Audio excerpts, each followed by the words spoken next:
बेट द्वारिका हमेशा से कृष्ण की समुद्र में डूब गई राजधानी के रूप में जानी जाती है। यहाँ का महत्व भी हिंदू तीर्थ स्थल के रूप में है। शायद यही वजह थी कि जब सुन्नी वक्फ बोर्ड ने बेट द्वारिका की जमीन पर अपना दावा पेश किया तो गुजरात हाईकोर्ट आश्चर्य में पड़ गया और कहा कि कृष्ण की नगरी में आप कैसे दावा कर सकते हैं। उन्होंने याचिका रद्द कर दी। हिंदू संगठन लगातार इस आश्चर्यजनक लेकिन सच स्थिति को मुद्दा बना रहे हैं। सोशल मीडिया में हमें ऐसा ही एक बयान मिला जिसमें कही गई बातों की सत्यता का दावा हम नहीं करते, लेकिन पब्लिक डोमेन में बेट द्वारिका को लेकर क्या सेंटीमेंट है ये समझने में हमें मदद मिल सकती है। बेट द्वारका की टोटल जनसंख्या 10,000 है, उसमें मात्र हिंदू 1500 है और 8,500 मुसलमान हैं। अब आप सोचिए, और हमारा जो बेट द्वारका का जो हमारा कृष्ण मंदिर है, वो कृष्ण मंदिर चारों तरफ से घिरा हुआ है। अब इससे भी शॉकिंग बात सुनिए कि 85% मुसलमानों में से 70 से 75% मुसलमानों के मकान, दुकान, घर, जमीन सब अवैध कब्जा करी हुई है। अब सबसे बड़ा प्रश्न ये आता है कि इनको बिजली का कनेक्शन किसने दिया, इनको पानी का कनेक्शन किसने दिया। हमको पानी का और बिजली का कनेक्शन चाहिए तो कागज दिखाने पड़ते हैं ना। हमारे तो राम जी ने भी कागज दिखाए, तब जाके तो अयोध्या में मंदिर बन रहा है। हिंदू मान्यता के मुताबिक श्री बेट द्वारिकाधीश मंदिर भगवान कृष्ण के निवास स्थान पर ही है, जिसमें श्री कृष्ण को उनकी पत्नी देवी रुक्मणी के साथ स्थापित किया गया है। मंदिर की वर्तमान संरचना 500 वर्ष पहले श्री वल्लभाचार्य द्वारा की गई थी। सुदामा और श्री कृष्ण का मिलन भी बेट द्वारिका में हुआ था।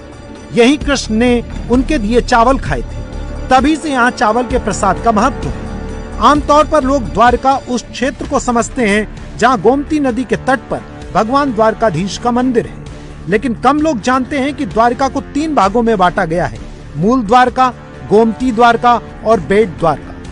मूल द्वारका को सुदामापुरी भी कहा जाता है। यहाँ सुदामा जी का घर था, इसे भगवान श्री कृष्ण ने बसाया था। गोमती द्वारका वो स्थान है जहाँ भगवान श्री कृष्ण राजकाज किया करते थे, और बेट द्वारका वो स्थान है जहाँ भगवान का निवास स्थान था। लेकिन अब यहाँ प्रशासन को अवैध कब्जे के खिलाफ अतिक्रमण अभियान चलाना पड़ रहा है, क्योंकि कुछ सरकारी अधिकारी जो आज के औरंगजेब और मोहम्मद गौरी बने बैठे हैं, वो खुद लिखकर इनको हमारी जगह दे रहे हैं और हम हिंदू सोए हुए। क्या कभी किसी ने इन अधिकारियों से प्रश्न किया? बुलडोजर चलने के बाद बेट द्वारिका में मुस्लिम जनसंख्या के जो दावे सामने आए हैं कि बेट द्वारिका में 10,000 कुल आबादी है, जिसमें 9,000 मुस्लिम है और 1,000 हिंदू है। जनसंख्या के ये आंकड़े इंटरनेट में मौजूद जानकारी और स्थानीय लोगों के दावे के मुताबिक है।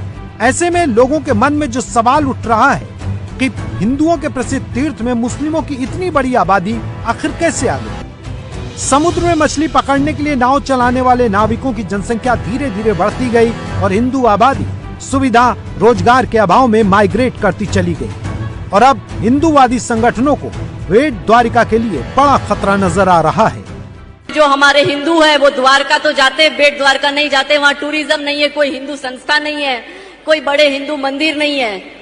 और यकीन मानिए आने वाले 5-10 साल में बेट द्वारका जो है बेट शरीफ बनेगा, क्योंकि इंटरनेशनल मुस्लिम एसोसिएशन को वहां की मुस्लिम कम्युनिटी ने लिख के दे दिया है कि इसको बेट शरीफ का दर्जा दो। बस हम हिंदू जैसी कृष्ण तक बोलने में सीमित है, या हम नए नए मंदिर तो बनाएंगे पर जो मेन कृष्ण भूमि है हम उसको नहीं बचा पा रहे हैं। हिंदूवादी संगठनों के लिए बेट द्वारका के सामने बेट शरीफ का खतरा मंडरा रहा है। स्थानीय लोग ये भी बताते हैं कि जिन धार्मिक स्थलों पर आज बुलडोजर चला है वो 10 साल पहले मामूली से स्ट्रक्चर हुआ करते थे, लेकिन अब वो बड़े निर्माण में तब्दील हो गए। ऐसे में टकराव से बचते हुए धार्मिक गरिमा बचाने के लिए सतर्क प्रयास जरूरी है।